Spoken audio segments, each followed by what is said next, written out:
Cuando miro a la lista de los libros que he ido leyendo, a lo mejor a lo largo de un año, teniendo en cuenta además que leo muchísima fantasía y ciencia ficción, bueno, muchísima, me da un poco de pena ver que casi todos los autores que voy leyendo son autores o británicos o americanos, la gran parte, y he estado pensando en que una de las cosas que quiero también conseguir con el canal es acercarme más a fantasía hecha en español, básicamente.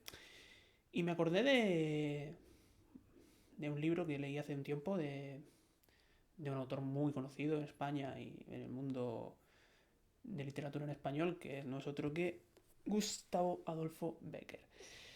Es verdad que Bécquer no es un autor de fantasía medieval y es un autor de ciencia ficción, pero en sus rimas y leyendas podemos encontrar cosas que van muy de la mano con los temas, con los mitos y con seres mitológicos que podemos ver en cualquier obra de fantasía de hoy día. Así que hoy, las leyendas, más que las rimas, de Gustavo Adolfo Bécquer. Bécquer era un autor romántico, no de los que regalaban flores y de los que te llevan a comer a la tela, sino de lo que se entiende como romanticismo, que fue una corriente cultural, literaria, filosófica del siglo XIX, que básicamente se caracteriza por oponerse a lo que había venido siendo la ilustración del siglo anterior, una ilustración que buscaba la razón, la búsqueda de la verdad. El romanticismo rompe con eso, se centra más en la búsqueda del ideal, en escapar de la realidad, se centra más en el sujeto, en el yo. Un movimiento que también busca un pasado más glorioso y no tenemos que tener separados los autores, la literatura, de lo que va pasando en la historia. El romanticismo es parte fundamental de todo lo que va surgiendo, especialmente en Europa en el siglo XIX, que es el nacimiento de los estados-nación, especialmente de la unificación alemana, también a raíz de toda esta corriente romántica que nace precisamente en Alemania y en Reino Unido. De todos modos, a Bécquer se le considera un autor un poco más tardorromántico, en tanto que no es tan pomposo como los autores románticos alemanes o británicos, y tiene un toque más íntimo y un estilo, aunque recargado, no es tan complejo como otros autores románticos, ¿de acuerdo? Bécquer nace en 1836, muere en 1870, tiene una vida cortita, y lo más destacado pues son sus rimas y leyendas. Yo voy a hablar hoy de las leyendas, que es donde creo que tenemos más material para tocar un poco con lo que es fantasía, mitología y demás. Y vamos a ver también que incluso en alguna que otra leyenda de Bécquer podemos hablar hasta de ciencia ficción. Las leyendas de Bécquer suelen tener toda la misma estructura, suelen contarla a su lugareño, ¿de acuerdo? Que se refiere a una historia que lleva pasando de generación en generación mucho tiempo. Suelen darse en lugares conocidos, pues a Bécquer le encanta el paisaje castellano, le encanta ambientar sus historias en Soria, su mujer era de allí, o en la zona de Aragón, o en la zona de los Pirineos. La estructura básica es siempre la misma, suele haber algún tipo de tentación, algún tipo de ser sobrenatural que tienta al personaje protagonista. En la gran mayoría de casos suele ser una mujer, suele ser un ser fantástico, como puede ser un hada, puede ser un tipo de ser demoníaco, básicamente. Eso lleva al protagonista al delirio y a la búsqueda de ese ideal y a abstraerse de la realidad en la que está. Y eso suele acabar casi siempre mal. Suele acabar casi siempre en una desgracia, el protagonista desaparece o no se vuelve a saber nada más de él y la leyenda sigue alimentándose para el futuro. Con lo que juega también mucho Bécquer es con los elementos naturales. La naturaleza es súper importante en todos los relatos de Bécquer, desde el arrullo del agua, el sonido del viento, los rayos de la luna, los utiliza muchísimo. El recurso de la luna como un poco el astro de lo fantástico está presente en todos los relatos de Bécquer.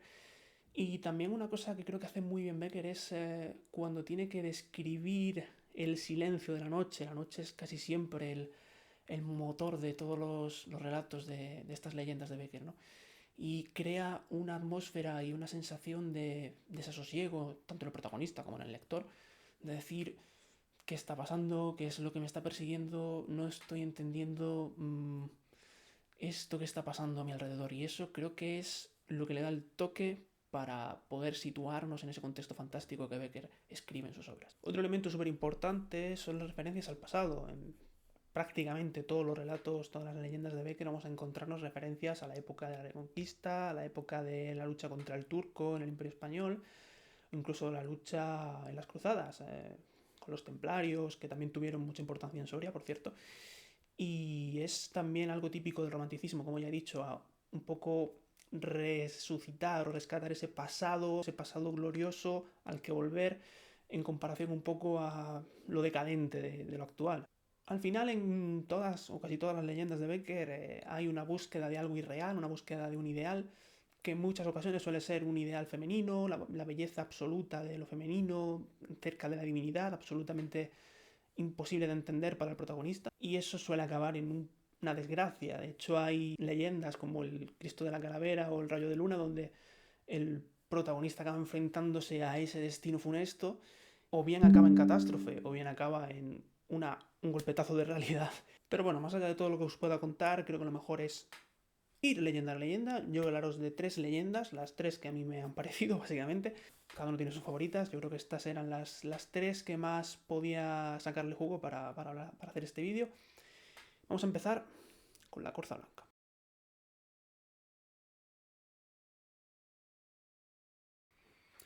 Nos situamos en el Aragón medieval, donde conocemos a Don Dionís, un caballero que sirvió al rey del lugar en las guerras contra los musulmanes.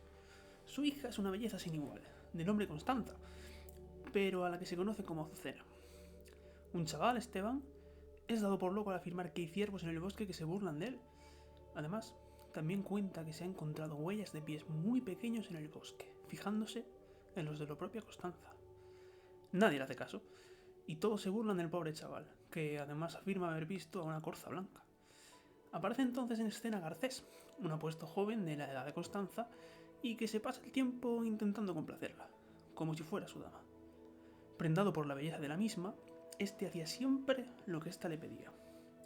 Garcés, claro, acaba haciendo caso de las habladurías y se cree lo de la corza blanca, partiendo en su búsqueda para dársela a Constanza, la cual le intenta convencer para que no lo haga, tachándolo de loco como Esteban. Garcés no hace caso y busca complacer a Constanza a toda costa.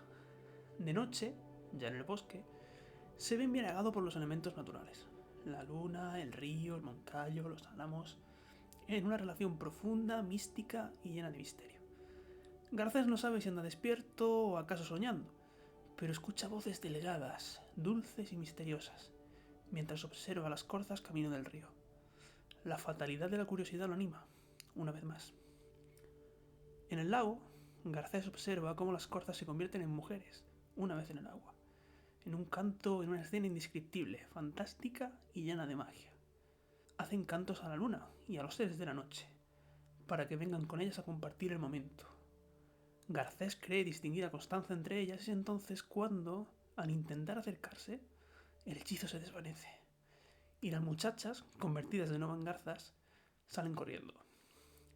El muchacho, convencido de que aquello es obra del diablo, quien quiere engañarlo o se quiere burlar de él, mata a la corza blanca. Es después de haberle quitado la vida cuando descubre, horrorizado, que la fantasía era real y que no ha matado a otra que su Constanza.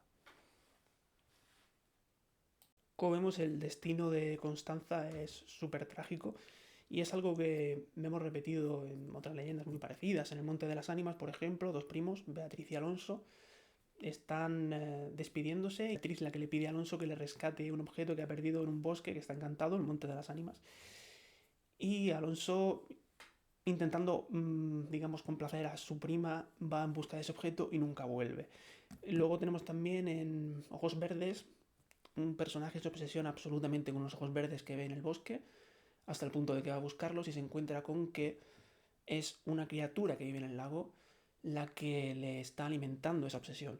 Cuando esa criatura, que podemos describir como un hada, como un ser demoníaco, como lo que queramos, habla con él, le invita a unirse a ella, pues nuestro protagonista desaparece en el lago. Este tipo de seres, este tipo de hadas, lo podemos ver, pues ya digo, Constanza la podemos ver un poco como un hada, o esta dama del lago también. Nos da paso a hablar un poco de la mitología de las hadas, de dónde vienen estos seres, de qué tipos tenemos y también qué tipos tenemos aquí en España y cómo se usan en la literatura fantástica.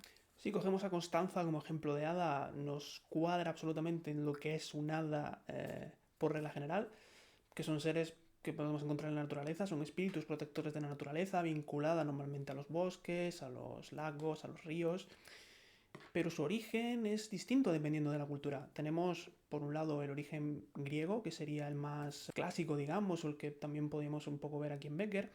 Lo que pasa es que el origen griego tiene distintas categorías de hadas, si queremos llamarlo así. Tenemos por un lado los hados, que también podían ser masculinos, sin ningún problema. Tenemos las ninfas, y dependiendo de dónde vive esa ninfa, pues se llaman de una manera u otra. Las náyades, que vivían en los ríos, como por ejemplo Eurídice. A las nereidas, que vivían en el Mediterráneo, como Tetis. Y tenemos también a las oceánides.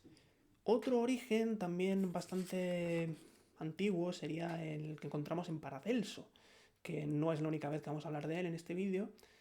Mencionaría por primera vez el término de sílfides, que serían un poco las hadas que viven en el aire, en el viento. Por mencionar también un poco la mitología celta o la mitología irlandesa, ahí tenemos, esto no lo voy a pronunciar bien en la vida, el irlandés es una cosa espectacular. Las Tuatha de Danann, no sé si lo he dicho bien, eran como una especie de seres súper poderosos que vivían sobre todo cerca de los túmulos y de las tumbas de la antigua Irlanda, sobre todo de la Irlanda precatólica. Eso evolucionó después en lo que se conocen como las Ash-Shi, que serían esas divinidades, esos pequeños seres que viven en esos sitios, en esos túmulos, en esos lugares del pasado, en esas tumbas del pasado. No es exactamente lo mismo que las hadas o pixies de la cultura británica, que serían más seres más pequeñitos. A lo mejor también podemos relacionarlos con los duendes, que también vivirían en sitios como los cromlechs, como los dólmenes y como los túmulos en Reino Unido. Esa vinculación a lugares del pasado, un pasado muy remoto, o esos lugares tumularios, esos lugares de enterramiento, lo vemos también en las mouras de Galicia, que son seres muy parecidos a lo que hemos descrito como hadas, son seres que viven en la naturaleza, normalmente o en lagos, ríos o también bajo tierra. También estaban los mouros, que eran la contrapartida masculina, mientras que las mouras eran más pálidas, de tez pálida y de cabellos normalmente rubios. Los mouros eran con tez morena y con pelo negro. Las mouras al final pues se dedicaban a tareas de tejer con uso y con piedra, se dedicaban a morar en los lagos, en los ríos de lo que es Galicia. Sin embargo, las hadas no son el único ser mitológico que se usa muchísimo en la literatura fantástica que vamos a ver en la obra de Becker, sino que, y valiéndonos de la segunda leyenda de la que vengo a hablar hoy, que es el gnomo, vamos a hablar de duendes, de gnomos, de enanos, de goblins.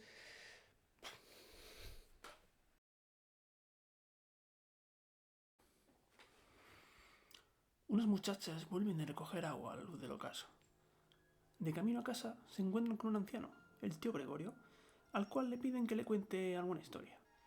Este en cambio les da un consejo y les advierte de no ir de noche a la fuente, pues en las grutas y profundidades del Moncayo habitan los gnomos, seres diabólicos que custodian grandes tesoros. Así, Gregorio nos cuenta cómo un pastorcito fue tentado con múltiples tesoros por estos seres y que solo pudo salvarse por el ruido de las campanas de una ermita cercana.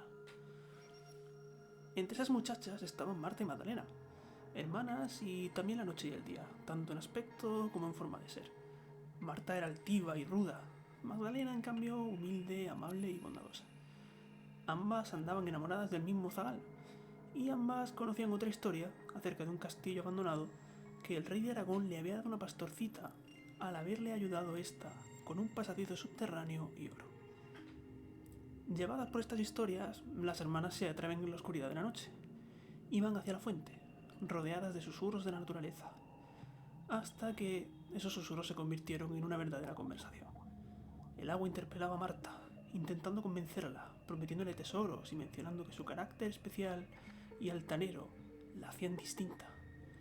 El viento, sin embargo, advertía a Magdalena del peligro de los tesoros mundanos y le hablaba de los tesoros del espíritu, mucho más preciosos, y preveniéndole también del agua, que lamía la tierra y se mezclaba con el cieno.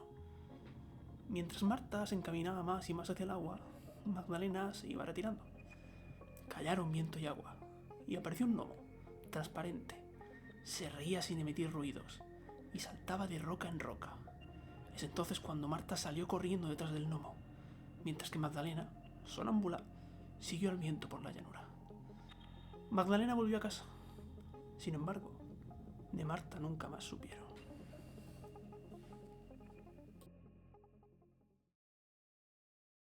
Categorizar y ordenar a los duendes es un lío curioso.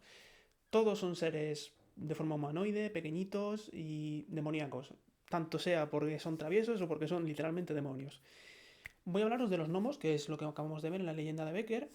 Los gnomos tienen origen en Paracelso también, es el primero que utiliza el concepto de gnomo. Son seres pequeños, vinculados a la tierra, trabajan la tierra, como hemos visto en la leyenda de Becker, y también vinculados al tema de metales, piedras preciosas, vivir en grutas. Luego por otro lado tenemos el trasgo, que es de origen celta y que es una palabra que se usa mucho en las leyendas del norte de España. La diferencia con los gnomos es que los trasgos son más familiares, viven en el hogar, son seres vinculados a los despistes, seres vinculados a las travesuras, y como curiosidad, para deshacerse de un trasgo pues hay que hacer una especie de rezo religioso, como decir, ay Dios mío, o Virgen Santa, o cosas así, para deshacerse de ellos o pedirles cosas imposibles. Por otro lado tenemos a los goblins, que serían seres más diabólicos, más malos, por así decirlo. Son duendecitos verdes, orejas picudas. Como curiosidad, lo que luego serían los orcos en El Señor de los Anillos, en la obra de Tolkien, empezaron llamándose goblins.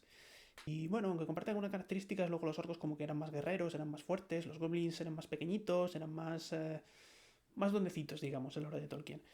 Y como dato más curioso aún, es que en España se empezó a traducir goblin como trasgo, cuando ya hemos visto que realmente no tiene mucho que ver. De hecho, en las películas me suena que alguna vez se menciona la palabra trasgo me parece que en las minas de Moria, pero como vemos el origen no es exactamente el mismo, no es lo mismo un goblin que un trasgo para, para la cultura del norte de España.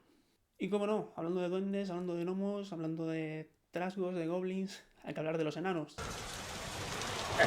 cuyo origen tenemos en la mitología nórdica. Al principio eran de la misma estatura que los humanos, solo después fueron teniendo una estatura menor. Se les describe como seres de tez pálida por la cantidad de tiempo que pasan en las minas. Vuelven a estar asociados a todo el tema de minería, trabajo de metales, todo lo que es la metalurgia, todo lo que es piedras preciosas. Son muy buenos artesanos y, como vemos, comparten muchas similitudes con los otros tipos de duendes que hemos ido hablando. Entiendo que todo el mundo podría pensar que el origen de los enanos del Señor de los Anillos, de la obra de Tolkien, puede estar aquí, en la mitología nórdica. Sin embargo, el propio Tolkien, en algunas de sus cartas, ha admitido que sus enanos son en realidad de inspiración judía, de inspiración del pueblo judío, en tanto en cuanto, por ejemplo, en el Hobbit, los enanos tienen que buscar esa tierra de la que han sido expulsados, la montaña de Erebor, en clara similitud a todo el éxodo del pueblo judío. De hecho, el propio Tolkien les llega a cambiar el nombre para que no haya confusión entre los enanos de la mitología nórdica y sus propios enanos, que para él eran algo totalmente distinto, aunque yo creo que comparten muchos elementos con los enanos de la mitología nórdica de todos modos.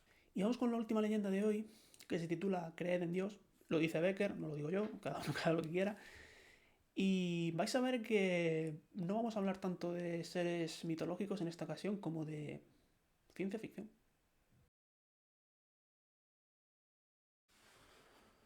Una cántica provenzal habla de Teobaldo de Montagut, barón de Fort-Castell, cuyo destino parecía ya sellado cuando su madre, la condesa de Montagut, tuvo un sueño terrible con una serpiente aterradora estando embarazada.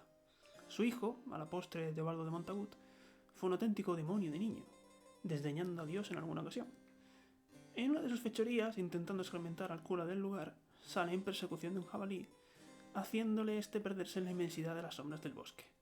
Tan frenética es su caza, que acaba matando a su propio caballo de puro agotamiento. Lamentándose, de la nada, aparece un extraño paje que le ofrece otro caballo, como si fuese un regalo venido del mismo cielo. El caballo salta y corre de forma sobrenatural y fantástica, asustando al propio jinete, que ve pasar cantidad de paisajes y lugares ante sus ojos, aterrado, mientras el caballo no para de galopar, hasta tal punto que acaban abandonando la tierra, adentrándose en la inmensidad de las estrellas, hasta llegar al propio cielo, donde Teobaldo se maravilla con los ángeles, los arcángeles, las almas de los humanos que suben a los cielos o bajan a los infiernos, los rezos y lamentos que llegan hasta los confines de la existencia misma. Pero su viaje no acaba ahí, y es llevado hasta el mismo Dios. Ahora Teobaldo, por lo que sea, sí cree, e incluso se atreve a intentar mirar a Dios, pero un aliento de fuego le abrasa, y es llevado de vuelta a la tierra. Allí reconoce su castillo, pero algo anda mal. Está derruido y es como si la naturaleza se hubiera apoderado de él. Se encuentra entonces a un religioso, al cual le pregunta por su señorío, el de Montagut. Este le responde que sí, que en efecto ese era su castillo. Solo que el señorío había dejado de existir hacía tiempo, después de que a su señor se lo hubiese llevado el mismo demonio. Bueno, Iván, entonces, ¿qué es lo que nos quieres decir con esta leyenda? Porque vale, Teobaldo viaja en el tiempo, vuelve a lo que fue su feudo en el pasado, pero ¿qué hay de extraño aquí? Sí, viajes en el tiempo, es una cosa que seguramente se haya tocado en muchísimas leyendas, en muchísimas obras literarias. Bueno, pues el tema es que cuando Teobaldo coge el caballo fantástico que le lleva hasta los confines del universo, hasta el cielo, el infierno, ese caballo corre muchísimo, evidentemente. ¿Qué es lo que pasa cuando se alcanzan velocidades cercanas a la velocidad de la luz? Pues que el tiempo se distorsiona. De hecho, teóricamente los viajes en el tiempo pueden darse si se viaja cercano a la velocidad de la luz. Si habéis visto Interstellar sabéis de lo que estoy hablando. El hecho es que el protagonista viaja a una velocidad impresionante, vamos a poner que viaja a la velocidad de la luz, ¿de acuerdo? Y vuelve después a la Tierra, donde han pasado cientos de años. Lo que a mí me alucina este relato es que a nivel físico, a nivel de teoría de la relatividad, es más o menos exacto, en el sentido de que yo creo que Becker sin querer, porque evidentemente Becker muere como 40 años antes de que Einstein postule su teoría de la relatividad, Becker sin querer consigue describir un viaje en el tiempo utilizando la teoría de la relatividad que le faltaban casi medio siglo para ser escrita. Y es eso, precisamente cuando el protagonista coge ese caballo, viaja tan rápido hacia los confines del universo, va a una velocidad grandísima y eso hace que el tiempo alrededor de él se distorsione, de manera que para él lo que han sido unos minutos, unos segundos, en la Tierra hayan pasado cientos de años.